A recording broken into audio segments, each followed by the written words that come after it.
yang begini bunyinya dua macam dasar. Setiap orang yang mendengar perkataanku ini dan melakukannya, ia sama dengan orang yang bijaksana yang mendirikan rumahnya di atas batu. Kemudian turunlah hujan dan datanglah banjir, lalu angin melanda rumah itu, tetapi rumah itu tidak rubuh, sebab didirikan di atas batu. Tetapi setiap orang yang mendengarkan perkataanku ini dan tidak melakukannya, ia sama dengan seorang yang bodoh yang mendirikan rumahnya di atas pasir. Kemudian turunlah hujan dan datanglah banjir, lalu angin melanda rumah itu, sehingga rubuhlah rumah itu dan akibatlah kerusakannya. Demikianlah jawab pasal pembacaan kita. Berbahagialah kita semua yang mendengarkan firman Tuhan. Semoga firman Tuhan menjadi perumahan dalam hidup kita dari hari ke hari. Terpujilah Tuhan kita Yesus Kristus. Amin.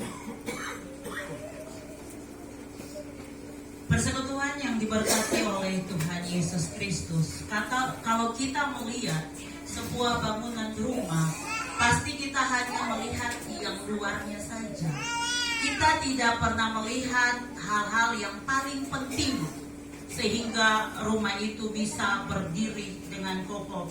Tetapi seorang perancang atau seorang arsitek yang membangun sebuah bangunan atau sebuah rumah, pasti dia memperhatikan dan memperhitungkan segala sesuatu yang menjadi bagian dari rumah itu, entah yang terlihat oleh mata ataupun yang tidak terlihat oleh mata.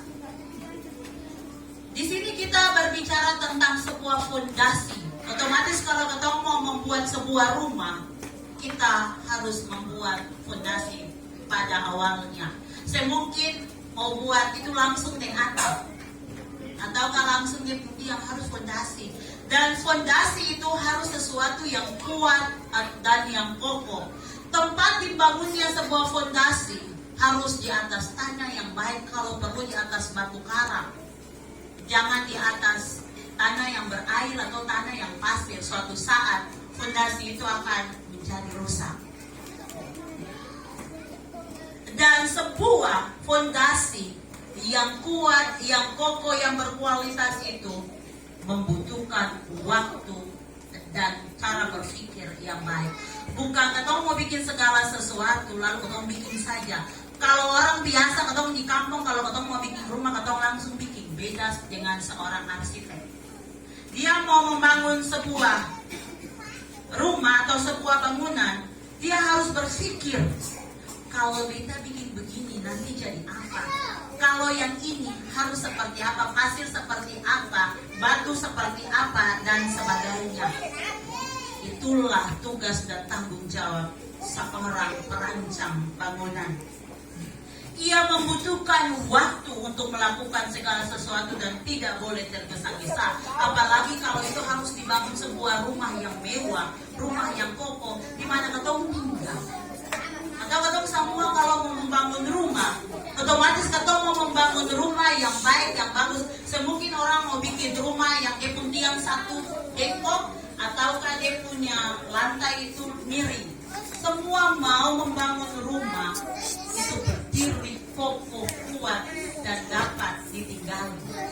Begitupun dalam pikiran seorang pembangun yang bijaksana, ia akan berpikir bagaimana rumah ini dengan kokohnya dan bagaimana fondasi ini harus dilakukan. Karena apa? Rumah adalah tempat tinggal. Rumah adalah tempat orang berteduh. Dan rumah adalah tempat pergumulan. Membangun sebuah rumah itu gampang-gampang susah. Fondasi yang kuat menunjukkan rumah yang baik. Dan di saat ini, seperti dalam pernikahan, membangun hidup pernikahan sama halnya dengan membangun sebuah rumah. Kalau fondasi cinta yang dibangun itu sing bagus atau sing kuat, yakin dan percaya, hanya sampai beberapa tahun kemudian fondasi itu hancur. Coba Bapak Ibu, coba lihat kalau membangun rumah lalu orang bilang dia pun campuran muda, lama kelamaan rumah itu akan roboh. Atau bangun sing baik-baik, fondasinya sing bagus, pasti roboh. Sama dengan kehidupan pernikahan dan membangun satu rumah tidak dalam satu malam, bim salah bim maka rumah itu jadi. Sama dengan pernikahan, bukan ale cinta beta, beta cinta ale maka terjadilah pernikahan itu. Tetapi di dalam proses pernikahan ada proses pengenalan dan segala macam. Kita saling mengenal pribadi satu dengan yang lain. Dan itu bukan terjadi hanya semalam saja. Kalau ada lagu bilang cinta semalam, itu parlente. Cinta itu dia memerlukan waktu. Dan rumah yang dibangun atau kehidupan rumah tangga yang dibangun, itu juga membutuhkan waktu yang berkualitas. Dan di dalam membangun sebuah rumah tangga, jangan hanya lihat di saat ini saja. Yang Devi dan Mina lihat hanya saat ini saja. Oh, pernikahannya luar biasa mewah. Tetapi ada masa depan yang dilihat. Sama dengan perancang, dia membuat rumah saat ini dia harus berpikir kalau rumah ini dibuat, dia punya kekuatan sampai kapan. Sama dengan kehidupan rumah tangga. Jangan kita hanya melihat saat ini saja, tetapi pernikahan itu harus tetap dipelihara sepanjang kehidupan bersama. Memelihara sebuah pernikahan itu gampang-gampang susah. Lebih baik orang bilang bikin segala sesuatu daripada menjaga. Menjaga itu bagaimana ketong harus tabah, sabar dalam menghadapi segala sesuatu. Kalau ketong bangun saja gampang, tapi kalau ketong merawat itu susah. Lebih besar biaya merawat daripada biaya membangun. Lebih besar ketong punya kehidupan dan ketulusan hati dalam membangun bahtera rumah tangga dan merawat cinta kasih. Kalau membangun sebagus, bagaimana ketong merawat cinta kasih itu agar tetap tumbuh dan tetap subur dalam kehidupan. Apa yang diperlukan? Yang pertama adalah kesetiaan. Dalam kehidupan kesetiaan itu diperlukan. Tanpa kesetiaan, ketong rumah tangga akan hancur. Tetapi dengan kesetiaan, kehidupan kita akan benar-benar baik. Bukan ketong mencintai seseorang hanya secara fisik, tetapi bagaimana kita mencintai dia secara psikis juga. Lihat dia cantik, mungkin Devi lihat Mina cantik, Mina lihat Devi tampan lalu mau. Memang sing salah kalau orang bilang begini, beta suka dia tuh, beta jatuh cinta dengan dia itu karena beta mau lihat dari dia hati. Beta sih lihat dari fisik. Itu parlente, apa bahaya? Beta kalau lihat nyong, beta sih lihat kata oh dia baik kasih. Dari mana kita bisa lihat dia baik kan? Dia sih baik. Tuh sih bisa lihat dia hati. Dalam laut dapat diduga dalam hati, siapa tahu beta sih tahu dia hati. Tetapi dari katong lihat, oh ini bagus, katong dekat dulu. Oh ternyata dia muka bagus, tapi kalau kuang sih bagus, katong menghindar. Tapi ada juga yang maju sih apa-apa kalau kemudian diubah. Kesetiaan itu kunci dari kehidupan rumah tangga. Yang kedua adalah saling percaya. Yang paling mahal dalam rumah tangga adalah percaya. Kalau hilang kepercayaan, maka hilang segala sesuatu. Bisa ketong saling percaya kasih. Kadang-kadang cemburu itu ada dalam kehidupan sampai bilang sih. Cemburu itu salah satu bumbu yang memberikan keasikan dalam rumah tangga, tapi yang berlebihan. Kalau misalnya masako berlebihan, orang kesehatan bilang bisa sakit. Cemburu boleh, tapi yang secukupnya. Sama dengan ketemu masakan, boleh taruh masako atau vaksin sedikit, memberikan enak. Tapi yang berlebihan. Kalau sampai cemburu yang berlebihan, maka rumah tangga kita akan berantakan. Kemudian kelemah lebutan. Orang bilang begini, orang Ambon, orang Maluku itu kasar. Tidak. Kasar bukan dilihat dari dia bicara, kasar bukan dilihat dari dia face dan segala macam. Tetapi kelemah lembutan itu milik kita semua. Kelemah lembutan itu harus ada dalam diri kita. Sikap kelemah lembutan itu bukan sikap yang lemah, yang sing berdaya, tidak, tetapi sikap yang penuh dengan cinta kasih, sikap yang penuh dengan kasih sayang. Itu perlu ada dalam kehidupan rumah tangga. Siapa yang yang tidak membutuhkan cinta? Siapa yang tidak memerlukan kasih? Semua orang membutuhkan itu. Orang yang bersikap lemah lembut tidak akan mampu menyakiti pasangannya, karena dia tahu kalau sampai menyakiti pasangannya itu sangat sakit, sehingga dia akan menyalurkan cinta kasih dalam kehidupan. Dan kemudian iman kepada Allah. Ketong saling percaya, kelemah lembutan, tapi kalau ketong iman kepada Allah sing ada semua kasih. Allah adalah fondasi kekuatan rumah tangga bahkan kepala rumah tangga kita. Iman kepada Allah harus kita pupuk dalam kehidupan berumah tangga. Jangan karena beta mampu, jangan karena beta kuat, beta pun kekuatan ada. Yang perlu Allah dalam kehidupan ketong rumah tangga. Ketong taruh Allah di tengah-tengah ketong rumah tangga. Yakin dan percaya ketong rumah tangga akan diberkati. Yakin dan percaya kalau Allah bertakhta atas rumah tangga, segala macam godaan dalam kehidupan ini akan sirna, akan binasa. Karena Allah yang paling utama dalam kehidupan ini. Pertumbuhan rohani dalam pernikahan itu penting. Bukan saja secara fisik, bukan nanti Devi besok kasih makan Mina, lalu itu sudah betul. Akan sampai di situ saja tugas dari seorang suami, tidak. Bagaimana saling menuntun untuk pertumbuhan rohani itu ada di dalam kehidupan sebagai orang Kristen. Kemudian kasih atau cinta. Kasih, orang bilang diibaratkan semen yang merekakan keenam batu karang. Kasih atau cinta adalah semen yang bisa memberi kekuatan.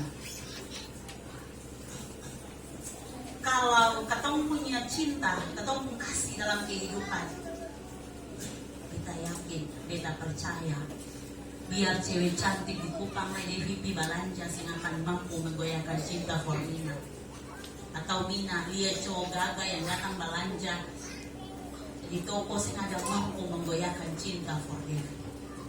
Karena cinta itu anugerah yang Allah berikan kepada setiap manusia itu gratis adanya. Dan cinta itu tumbuh dalam kehidupan setiap orang. Bapak Ibu, siapa bilang cinta itu harus beli sing ada? Bagaimana kita harus memperlakukan cinta kepada pasangan kita? Seperti Kristus mencintai kita, demikianlah kita harus mencintai pasangan kita. Kalau dulu dua itu satu Devi Agoha dan Luciana Loy Melitna, itu berbeda. Tetapi saat disatukan mereka bukan lagi dua, tetapi mereka menjadi satu daging yang saling berbagi cinta, berbagi kasih, berbagi suka dan duka.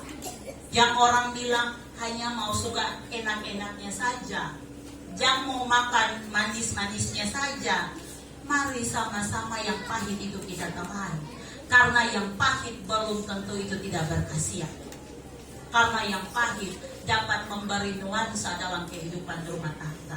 Sehingga dibilang bukan saja dalam suka, tapi dalam duka, dalam susah maupun senang, dalam sehat maupun sakit. Kita harus tetap menjaga pasangan kita, karena dia adalah pilihan kita. Dia adalah anugerah terindah yang Tuhan sediakan dalam kehidupan ini. Hari ini memang betul Mina dan Devi sudah membangun fondasi ini awal, tetapi hari ini menjadi bukti fondasi itu berdiri kokoh. Jangan hanya saat ini saja campur semen itu harus baik-baik. Batu, pasir, air itu harus diukur sesuai dengan kadarnya. Jangan sampai akang muda. Kalau akang muda pasti hancur. Tetapi sebagai orang percaya yang percaya kepada Tuhan, mari kita meletakkan dasar rumah tangga kita kepada Kristus. Bagaimana kehidupan kita selalu ada dan kita sama membutuhkan Kristus dalam rumah tangga kita.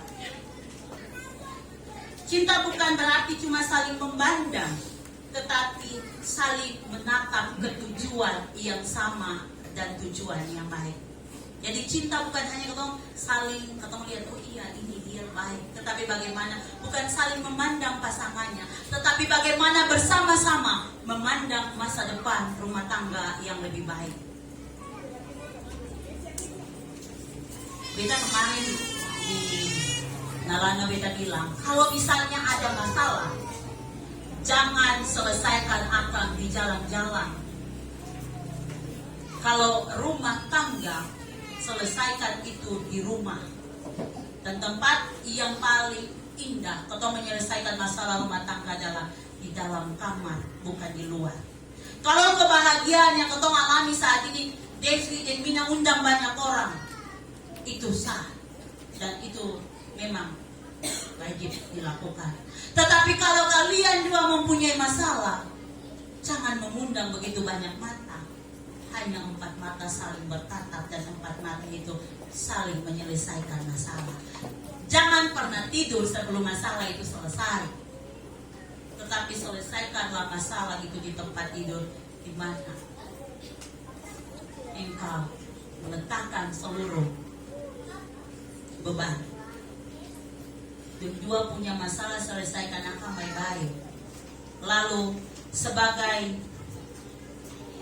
orang tua, kalau kadang-kadang rumah tangga ini ada hancur dua karena orang tua lain, lalu mulai baku gasa.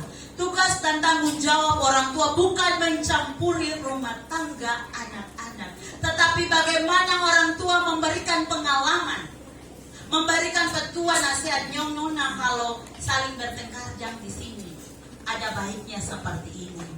Lihat mama yang papa ini atau baik-baik saja. Tugas dan tanggung jawab para saksi adalah mereka menjadi saksi cinta kasih yang hari ini dinyatakan. Dong harus bilang, ingat saya waktu itu dengan baju yang begitu cantik, dengan jas yang begitu mantap. Ingat, dua berjanji untuk saling menerima satu dengan yang lain. Apapun yang terjadi, cinta itu harus tetap utuh. Menyatukan bukan saja dua kepala, tetapi dua keluarga besar. Bukan hal yang gampang. 2 orang menyatukan 2 orang saja susah, apalagi 2 keluarga besar. Keluarga Agoha mau begini, keluarga Loi Malina mau begini. Tetapi bagaimana dua menyatukan persepsi sehingga segala sesuatu menjadi baik. Kalau dulu Mina mau begini, Devi mau begini, tetapi sekarang same. Dua sama-sama. Bagaimana pikiran dari Mina, pikiran dari Devi membangun rumah tangga. Jangan Mina bilang, mesti pakai beda punya. Devi bilang, jangan, beda pun boleh baik. Tetapi bagaimana 2 gagasan ini dikumpulkan menjadi satu, sehingga menjadi satu tujuan. Pasti kalau kita lihat jalan, ada jalan yang bercabang, tapi kalau itu punya satu tujuan, maka jalan itu akan bertemu suatu saat. Boleh kata berbeda persepsi, semua orang punya pola pikir, cara pandang berbeda. Tetapi mari, kalau ketemu tujuan satu, ketemu sama-sama bergandengan tangan untuk membangun itu. Ingat, bangunlah fondasi rumah tanggamu dengan baik. Undanglah Kristus bertakhta atas rumah tanggamu.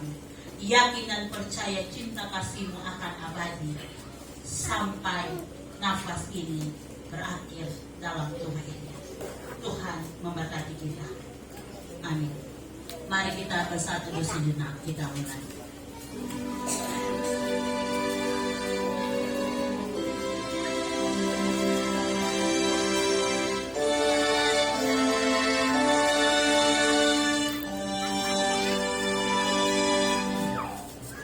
Jemaat kekasih Tuhan, kita mengundang untuk semua berdiri.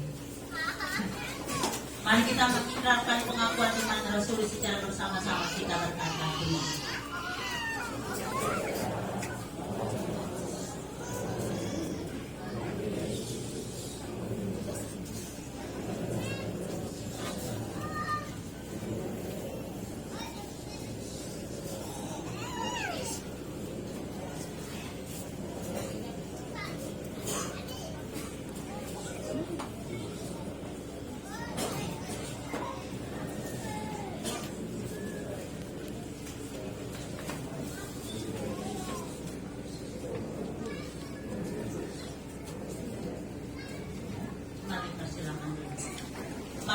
sedang menegakkan dasar pernikahan. Saudara-saudara kekasih Kristus, sekarang kita bersama-sama berkumpul di hadapan Allah, menyaksikan dan memohon berkat atas pernikahan kedua saudara ini. Pernikahan memang dikehendaki, malah dibentuk oleh Allah sendiri.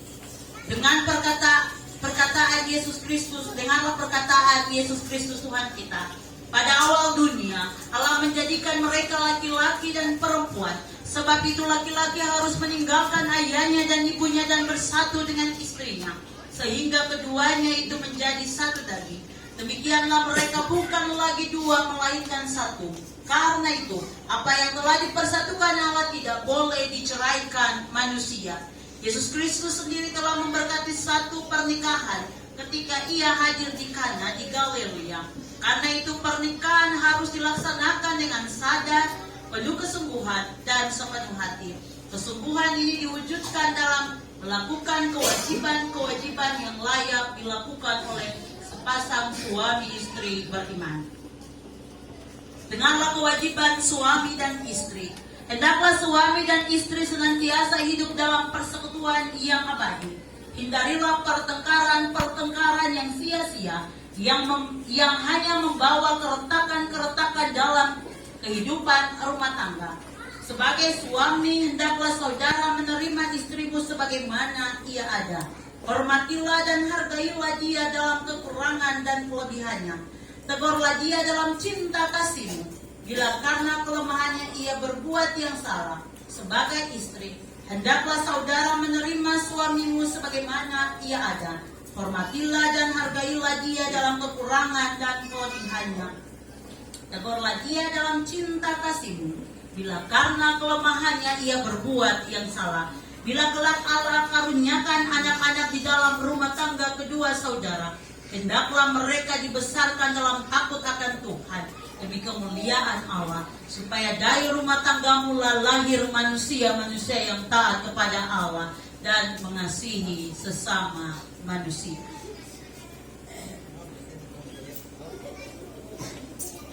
Baiklah, sekarang saya mengajak kedua mempelai berdiri dan sambil berjabat tangan menjawab pertanyaan-pertanyaan berikut ini.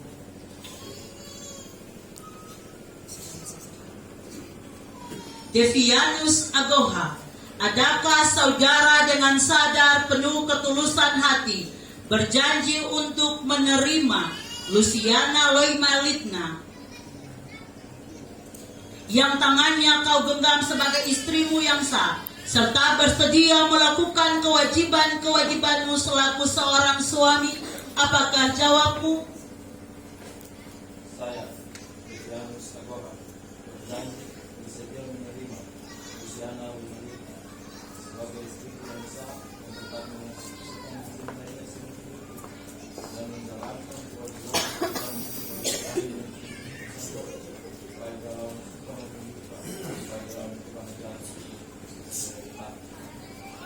Luciana Loimalitna, adakah saudari dengan sadar penuh ketulusan hati berjanji untuk menerima dia, Devianus Agoha, yang tangannya kau genggam sebagai suami